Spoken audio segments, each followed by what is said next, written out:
During my lifetime, Jonathan grew weary of our relationship, gave me divorce papers, and married the woman he truly loved, who was expecting his child.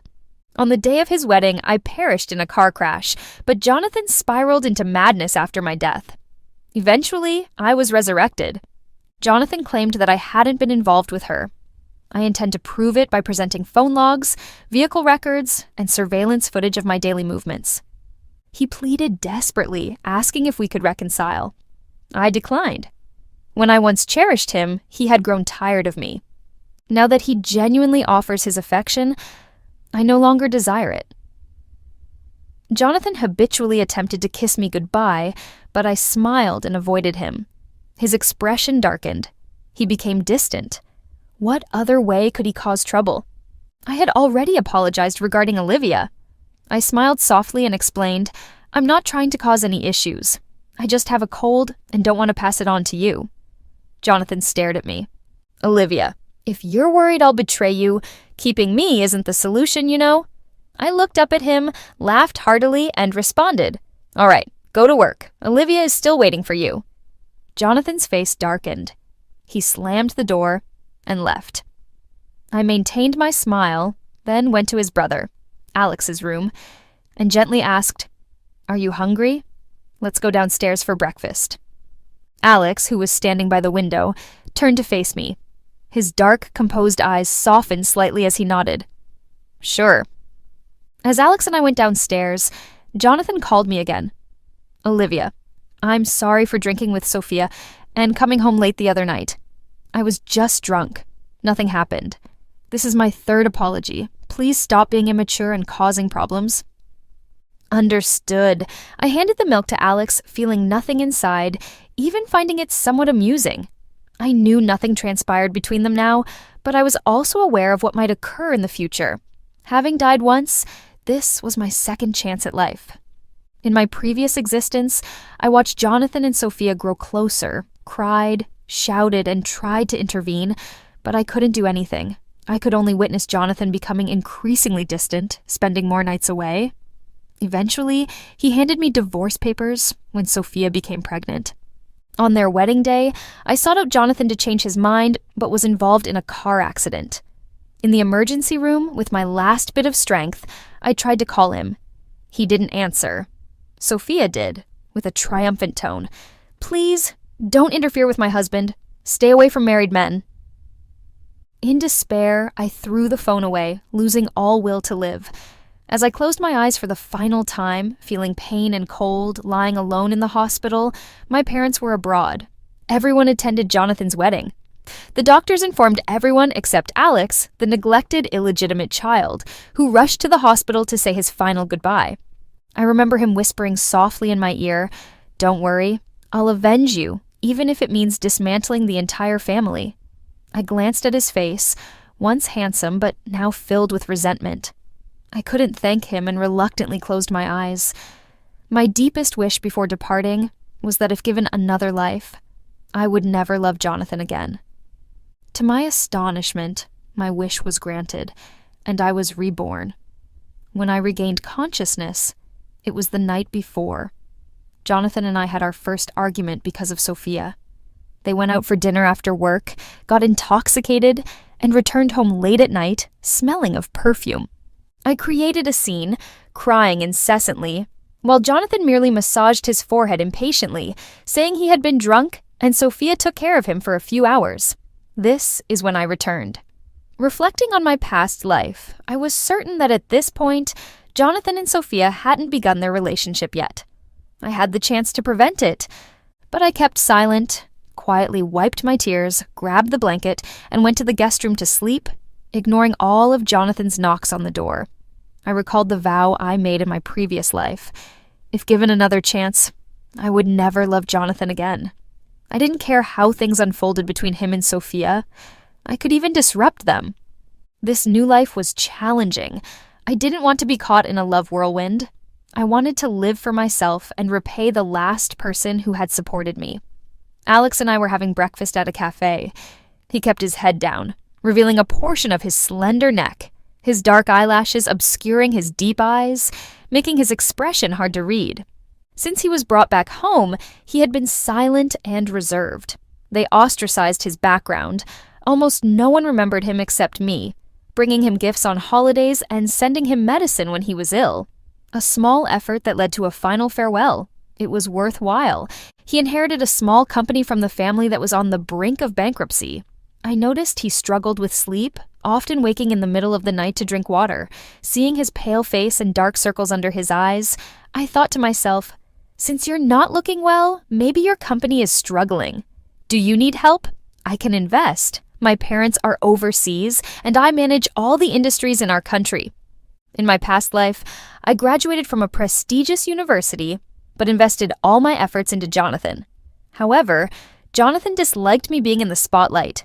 He didn't appreciate strong women, so I handed over the company to him and willingly assumed the role of a submissive wife, driving him to work and waiting for him to return home. But in the end, he grew tired of me. He thought I was confined to the home, narrow-minded, and only focused on love. Sophia, on the other hand, was different. She worked with him in the business world, had a different perspective, and earned his admiration. In this life, I refused to be trapped at home again. I wanted to return to my company. Alex glanced at me, then looked down. It was just a nightmare. You should focus on yourself when you have the time. It's been 3 years of marriage, and you haven't visited your own businesses, have you? I wiped my mouth. I will reclaim my businesses. If you need investment, come find me. I have a responsibility. Alex looked deeply into my eyes, then lowered his head to eat, seeming to contemplate something. After a moment, he spoke. Can I rent 2 floors of the office building under your name at market price? I explained that the rent for my company was too high, and I had been wanting to relocate. I thought if I rented to him, he would frequent the building with my company, making it easier for me to repay him. So I readily agreed, called the company's secretary, and gave instructions. Within 10 minutes, Jonathan called. Are you going to rent the office building to Alex? I was standing in front of the mirror, trying on professional attire I hadn't worn in a long time, and casually replied, yes. What's Alex's background? Why are you dealing with him? Jonathan's voice was filled with anger. You've been home for too long, not good at reading people. My father has so many illegitimate children, but only he managed to secure a place in our family. His methods are beyond your imagination.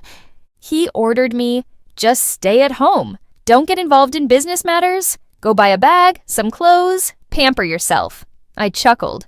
But that's my business, I added. At least it was before we got married. Jonathan hesitated for a moment, then asked me indifferently, Are you still mad at me? No, I replied earnestly. I won't be upset regardless of how things are between you and Sophia. I just want to take back my business. Do you think I embezzled your money? Jonathan asked sternly. You wouldn't, I shook my head. I don't have such thoughts. I just want my business back. It's that simple. In my previous life, he never embezzled my businesses. When we divorced, he returned everything to me. Jonathan, apart from cheating and causing my car accident, hadn't made any other mistakes. But this betrayal was enough for me to never forgive him. Jonathan's voice turned cold. As you wish, but my people will leave one by one. This was the first time I defied him. The punishment he gave me, I nodded with a smile. As you wish. True to his word, Jonathan swiftly transferred a third of his staff within a few hours, leaving me with a significant headache. But I wasn't worried. Once you've experienced death, you realize there's nothing more frightening.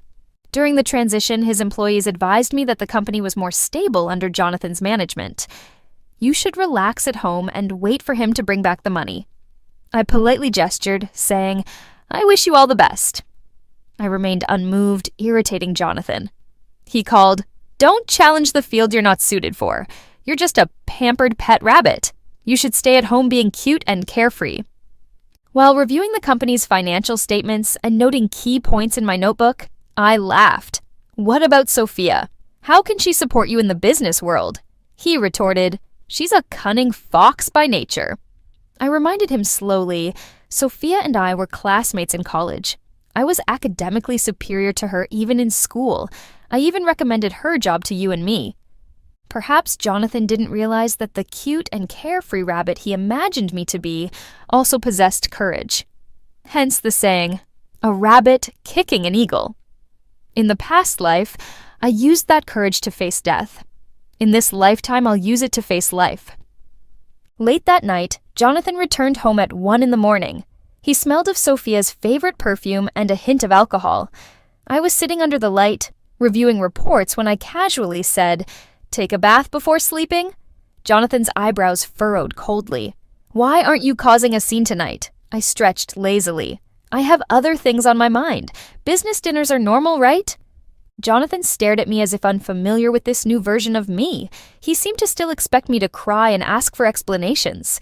Instead, I walked into the bathroom, removed my face mask, and calmly proceeded with my skincare routine. He followed me, standing at the doorway, watching me through the mirror as he began to explain, "I dined with a client. Sophia got drunk, so I took her home." I gave him a thumbs up. "My husband is the best boss. Good luck to you and your secretary. Good luck with Sophia getting pregnant soon." By then, I would have sorted out the company affairs, hired new people, and could present him with the remaining 2/3 of the company's management team, along with the divorce agreement, all as a gift. But Jonathan's expression darkened. Good luck isn't used in this context. He reached out to me. "Olivia, don't be stubborn. Be good, okay?" I smiled. Jonathan didn't know the truth about himself. He loved the cunning fox while expecting me to be the good girl. I walked past him, picked up the duvet. "You go to sleep first. I'm still recovering from a cold. I'll sleep in the adjacent room." Jonathan's face darkened. He grabbed my arm, gritting his teeth. "Do you think I will never change? And that's why you're so cocky?" I raised an eyebrow at him. "That's right." I pushed his hand away and went to the guest room. I was confident because my confidence was based on my heart, which no longer loved. Dead heart, empty sphere, nothing. I heard Jonathan's heavy footsteps downstairs, the door closing, the car starting, all in one swift motion. After a while, I saw Sophia's social media account. No image, just 2 words. Heartbreaking. I commented with a grin, "Check out instant heart-healing medicine." She replied with an awkward smile. I turned off the phone, lit a cigarette, and watched the amber flicker in the darkness. There's a place in my heart that's slowly cracking open. Old wounds are oozing out. In this life, I accelerated Jonathan's pace of cheating.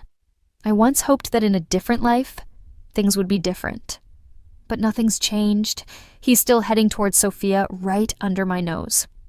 The next morning, Alex and I arrived at the company together. The entire office building belongs to me, and fortunately, there were 2 empty floors, so I rented them out to him. Jonathan didn't return all night and only called me around noon. Gritting his teeth, "What's your relationship with Alex? Why are you being disobedient because of him?" I calmly replied, "The vacant floor just means losing money. If Alex can pay market price, then I'll rent it to him. What's the problem?" "You're too concerned, isn't he your brother?" "I've told you he's cunning. Keep your distance from him," Jonathan said coldly. "If he's suddenly moving downstairs to your building, he definitely has ulterior motives. Don't come crying to me later to clean up the mess."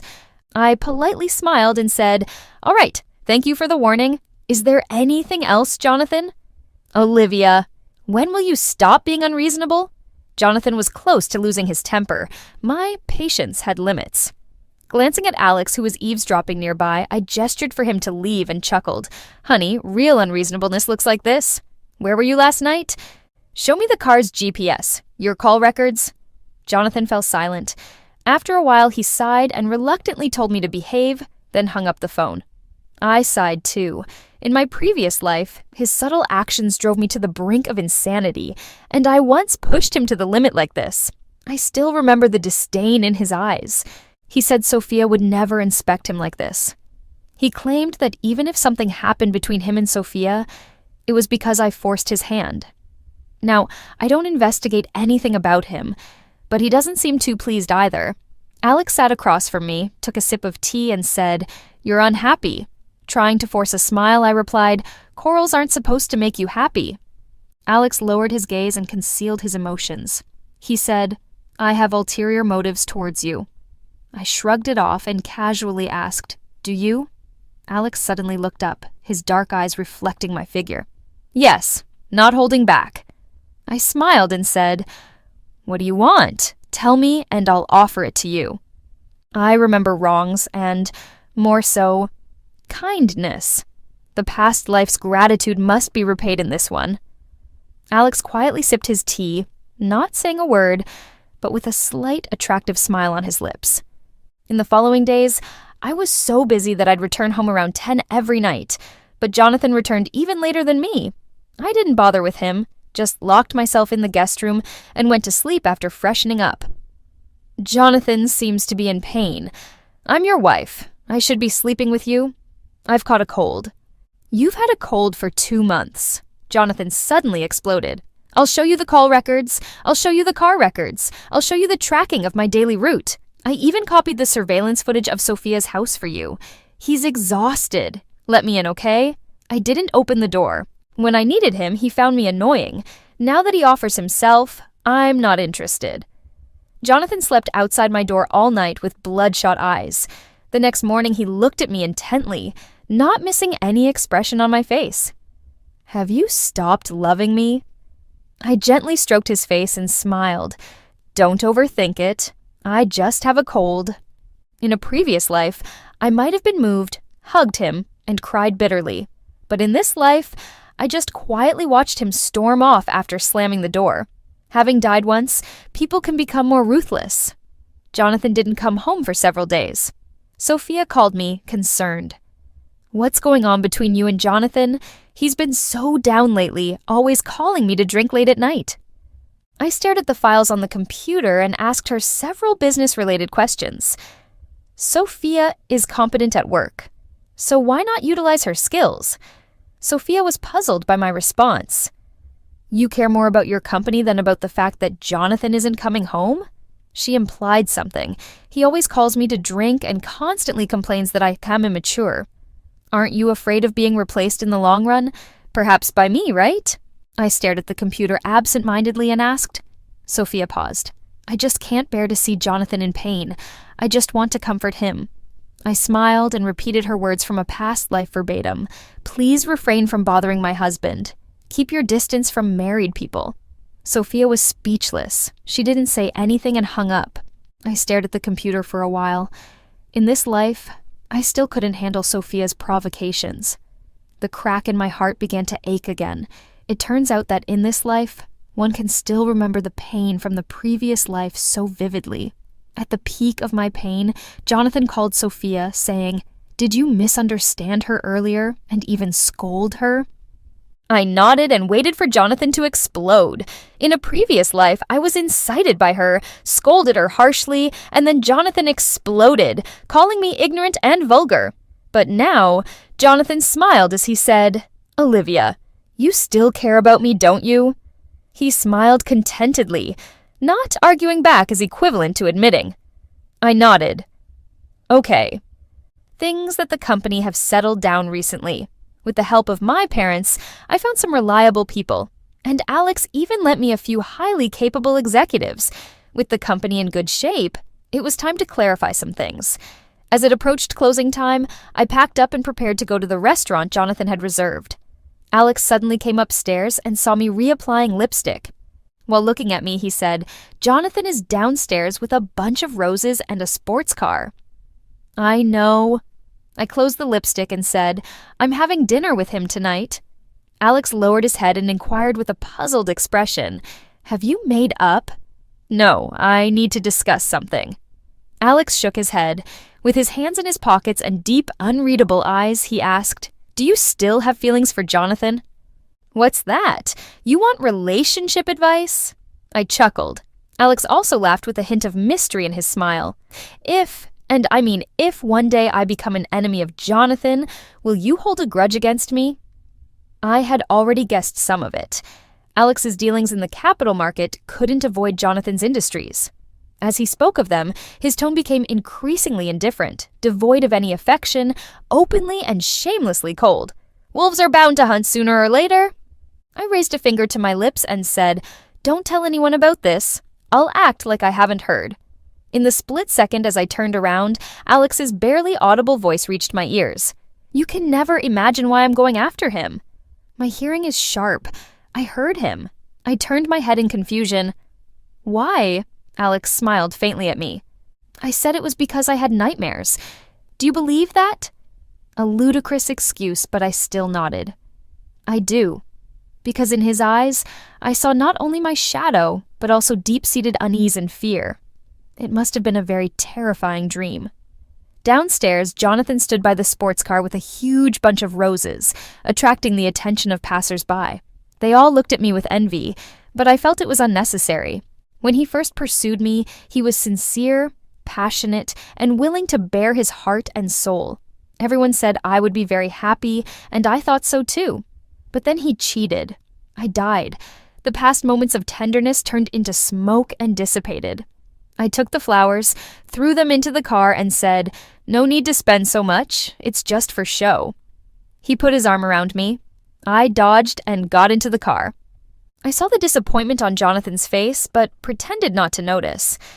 At the restaurant, Jonathan ordered a table full of dishes I loved. I fell silent.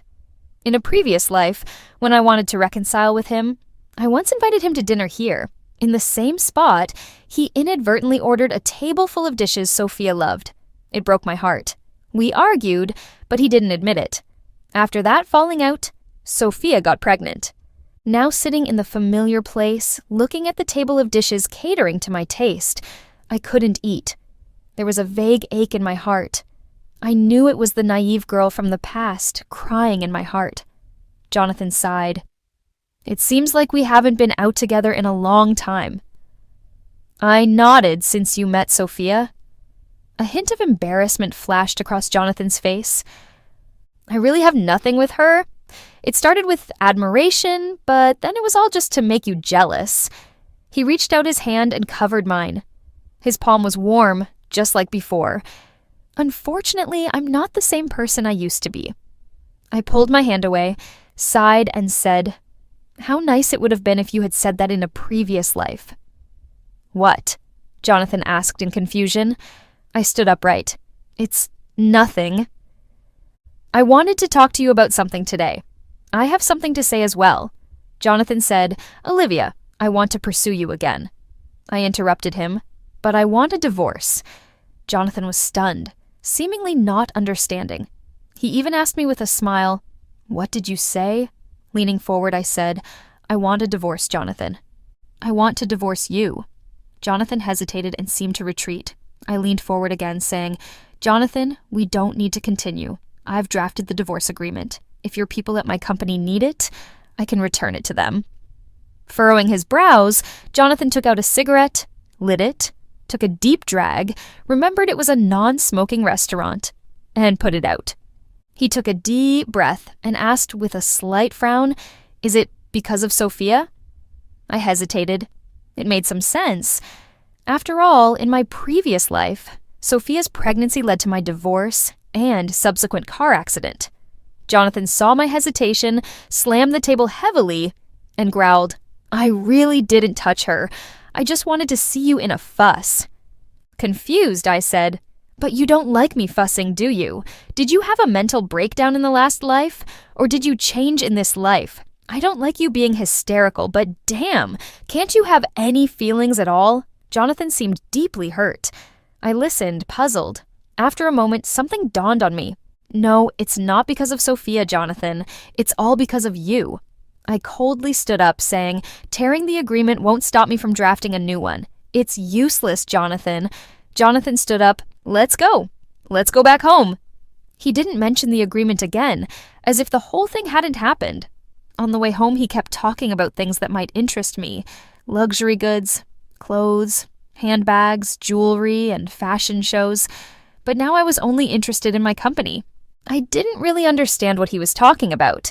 When we got back, he watched me go to bed without saying anything, just sighed imperceptibly, "Hope your cold gets better soon." After that day, Jonathan changed. He came home every day at 8, always holding a gift. Sometimes limited edition bags, sometimes designer jewelry, sometimes flowers flown in from Europe. I occasionally stayed late at work, and he would quietly wait at home. When I returned, he would present the gift. If I refused, he would insist, saying, "You didn't know waiting for someone to come home would be so uncomfortable."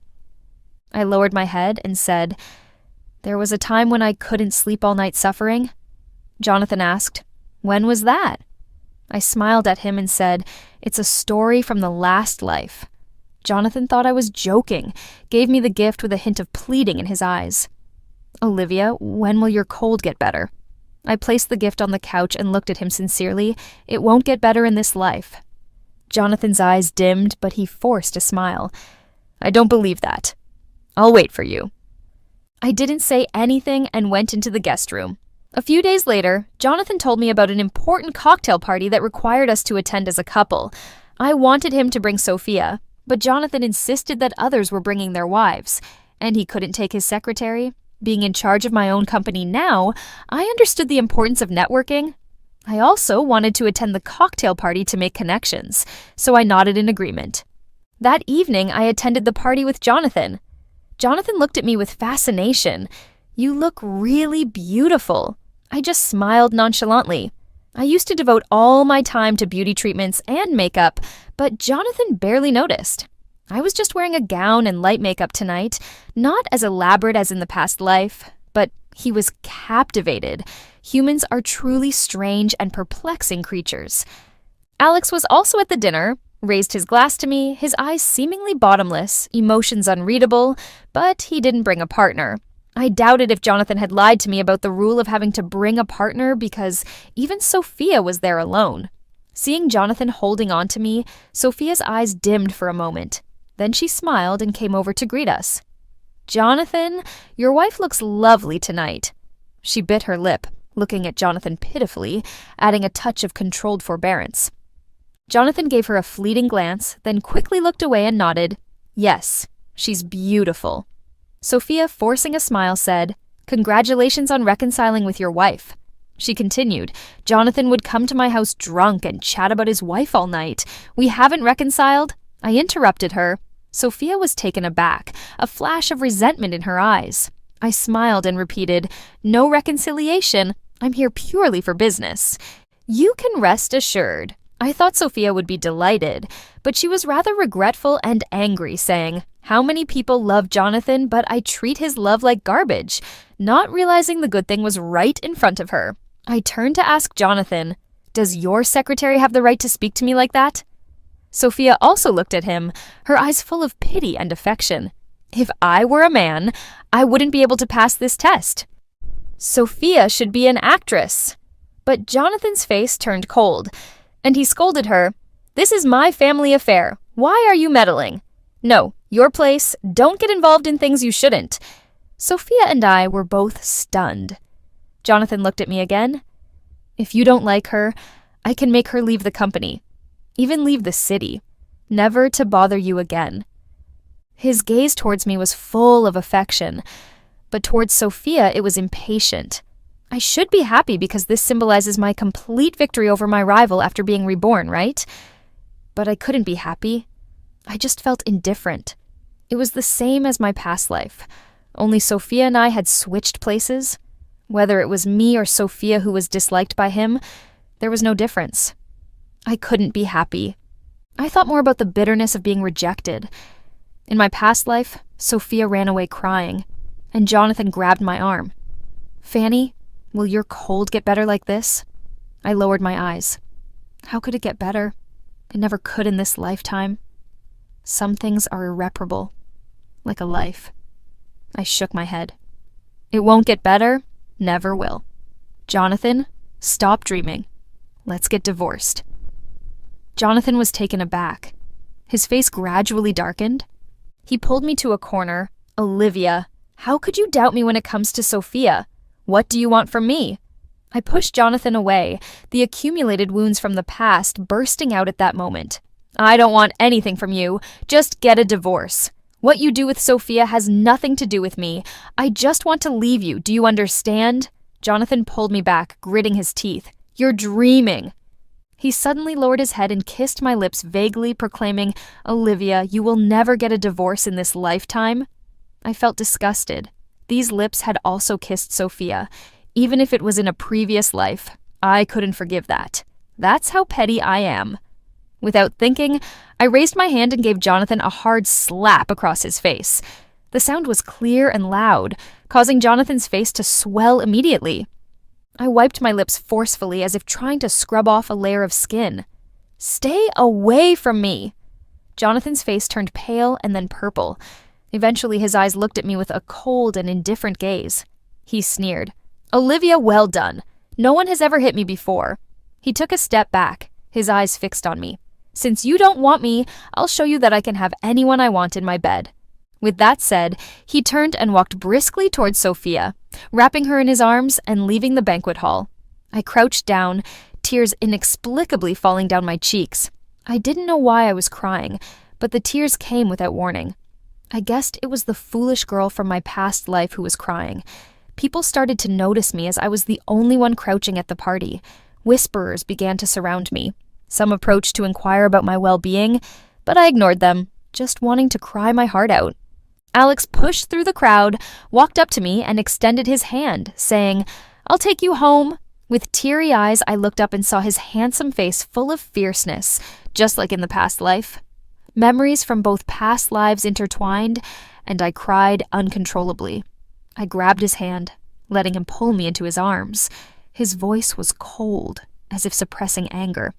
"Don't worry, I'll turn the whole world upside down to help you seek revenge." I trembled. Was it a coincidence? Why did his words sound exactly the same as in my past life? I wanted to ask him, but I couldn't speak through tears. I let him take me home. He wiped away my ruined makeup and tears with a damp cloth, held me in his arms like a child, saying, "Olivia, don't cry. I'll help you vent your anger, seek revenge, don't cry." Exhausted, burdened by memories of 2 lifetimes, I nestled in his arms and cried myself to sleep. The next day, I felt him pick me up, carry me to the guest room, tuck me in, and lock the door. I didn't sleep soundly, and in the middle of the night I was startled by a loud knocking on the door. Jonathan was there again, drunken, shouting, "Open the door, Olivia! Open the door for me! I'm your husband! I want to come in!" He shouted hoarsely, "I can't bring myself to hurt Sophia. You're all on my mind. You rejected me. Open the door, Olivia. I won't allow you to reject me." Tears streamed down my face once again. Memories of lying alone in the hospital waiting to die overwhelmed me. I flung the door open and slapped Jonathan across the face. Jonathan stood there shocked. Before he could react, I slapped him again. With tears streaming down my face, I cried out, "Jonathan, I lost my life for you. A life. Can you get it back?" I sobbed. "When I was dying in the cold hospital, you were getting married to Sophia. I called you begging for a change of heart, but you wouldn't even pick up the phone. You cut off my lifeline. I didn't die in a car accident. I died at your hands." Jonathan stood there dumbfounded, opened his mouth but didn't know what to say. I crouched down, covering my face. Some things once done have a predestined end, and no one can change that. Jonathan tried to reach out to help me. "Olivia, I understand something is wrong with you mentally, right? Are you so afraid of me and Sophia being together that you're hallucinating?" "It's okay, Olivia. Tomorrow I'll arrange for a doctor. We'll go get you checked, and once you see the doctor, everything will be fine." His words were cut off abruptly as the person suddenly collapsed in front of me. Alex stood behind him, clapping his hands expressionlessly. "He talks too much. Let him rest for a while." I cautiously reached out to check Jonathan's breath and breathed a sigh of relief. He was still alive. Alex gave Jonathan a kick to the side and then squatted down beside me. I noticed he was trembling, his hands shaking violently as he held me tightly, as if we were survivors of a disaster, still shaken by the experience. I tried to get him to let go of me a few times, but he seemed to ignore my attempts and just kept holding me until dawn. I fell asleep, and before I drifted off, I heard his hoarse voice say, "That dream was real." I slept in Alex's arms for 2 hours, then woke up unable to sleep. The heaviness in my heart seemed to have dissipated, and I no longer felt the sorrow of the foolish girl from the past life crying. Perhaps she had finally found peace and decided to disappear from this world. After her departure, it was my turn to leave. I looked at Alex, who was still awake, his eyes that were once clear now bloodshot. As I opened my eyes, he held me tighter, as if afraid that I would also disappear. I weakly smiled at him. "Can you help me move out?" Alex nodded, stood up, and we walked past the still unconscious Jonathan in the hallway to start packing. In less than half an hour, I moved back to my parents' empty house. Before leaving, I took a look at the house that had been tidied up and no longer bore any signs of my existence. I chuckled bitterly, turned towards the rising sun, and walked out. Every day afterward felt brand new. After I moved out, Jonathan immediately fired Sophia. Then he tried to pester me, beg me, and coax me, but he didn't dare to go too far, always feeling that I had a mental illness, and provoking me would trigger an episode. Apart from divorce, he agreed to everything I demanded, and if I got upset, he would leave immediately. Later, he didn't have much time to focus on his feelings. Alex started his revenge on Jonathan, a carefully planned scheme that left Jonathan scrambling. No one had expected that the once neglected child would one day grow into a wolf and turn back to devour his own family without reason. This revenge lasted for a year. Alex became a rising star in the business world, while Jonathan was left in shambles, never to recover. It was me who made Alex stop, not out of sympathy for Jonathan, but out of concern for Alex. Ever since that night he held me, his eyes were filled with hostility that never seemed to fade, only growing stronger. Sometimes he would fall silent out of nowhere, then hold me tightly, forcing me to promise to live well. I felt like the one with mental issues wasn't me, it was him. I pushed him to take a break from his scheming, but Alex refused. It made me angry. He was particularly afraid of me getting angry, always fearing that my anger would lead to irreparable actions. I found his paranoia amusing, not sure where he got that idea from. Alex eventually agreed to stop and rest, and Jonathan finally caught a breather and came looking for me. He was no longer the same as before, his once handsome face now scruffy and worn out. He used to never drink during the day, but now there was a hint of alcohol on him even in the afternoon. He forced a smile. "Since you left, every day has been torment for me. I haven't slept well in a long time." He sat in the chair, eyes showing signs of prolonged insomnia, and pleaded, "Olivia, let me sleep here for a while. When you were around, I could only rest well." I sighed, not saying a word. Jonathan soon fell asleep, but it wasn't a peaceful sleep.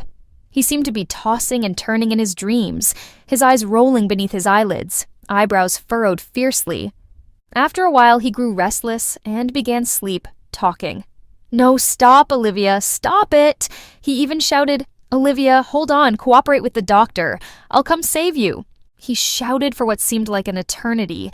Then he sobbed, a man who never shed tears now weeping inconsolably. His sobs turned into heart-wrenching cries. I felt myself being swept away by his emotions, uncontrollable memories from the past swirling in my mind, from meeting, falling in love, to betrayal and death. Tears streamed down my face, choking backwards. Would the foolish girl from before be okay now, peacefully resting in eternity? It felt like a long time had passed when Jonathan suddenly woke from his dream, eyes swollen, tears still on his face. He jumped up, frantically reaching out to touch me, examining me closely, trembling as he whispered, "Olivia, you're alive, thank goodness." His eyes reddened. "I had a dream.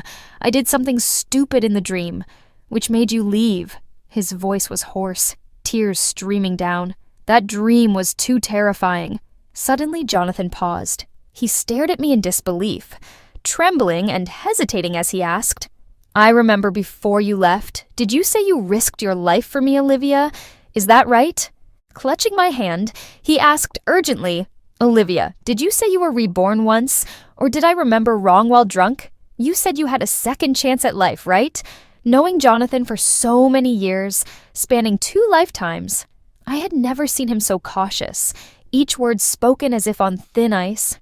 I even wondered if I was still the foolish girl from the previous life. Would I forgive this disheveled man in front of me? Unfortunately, I was not her. I smiled through tears. "What do you think?" Jonathan shook his head, wanting to smile but failing. "It doesn't make sense." I wiped my tears and neither confirmed nor denied. "I can't say. What's done is done. The wounds endured remain. A life lost is lost. I can't deny it. Nor will I. Jonathan rose abruptly, staggering backward, shaking and continuously denying it's not real. This isn't logical, it's just a dream. He forced a smile. Olivia, did your mental illness infect me? I gently told him, mental illness isn't contagious. I presented him with the divorce papers. Jonathan, I already risked my life for you once. Isn't one life enough for you to let me go? Divorce is the only way for both of us. Jonathan frantically denied, no, it's impossible. You infected me with your mental illness. I don't believe it. He stumbled and fled as if pursued by ghosts. For 3 days, Jonathan was completely missing. His family couldn't find him. 3 days later, Jonathan showed up at my office, clothes rumpled, looking utterly unrecognizable. His voice was hoarse. I dreamed for 3 days, dreams of past and present. Tears filled his eyes. I believe you now, Olivia. Jonathan extended his hand to me. Give me the divorce agreement. I'll sign it. Olivia, I have no face to win you back. I handed him the divorce agreement, and without even looking, he signed his name. As he left, tears rolled down his face. I will never marry again, never touch another woman. Olivia, this is my remorse for you. I watched his tired figure walk away, feeling a pang in my heart, but also a sense of relief. 2 lifetimes of marriage had finally come to an end. I closed my eyes strangely and somehow drifted into a dream, perhaps due to exhaustion. In my dream, scenes from our past lives flashed before me. It continued until I was in the hospital on my deathbed, and Alex hurried to escort me on my final journey.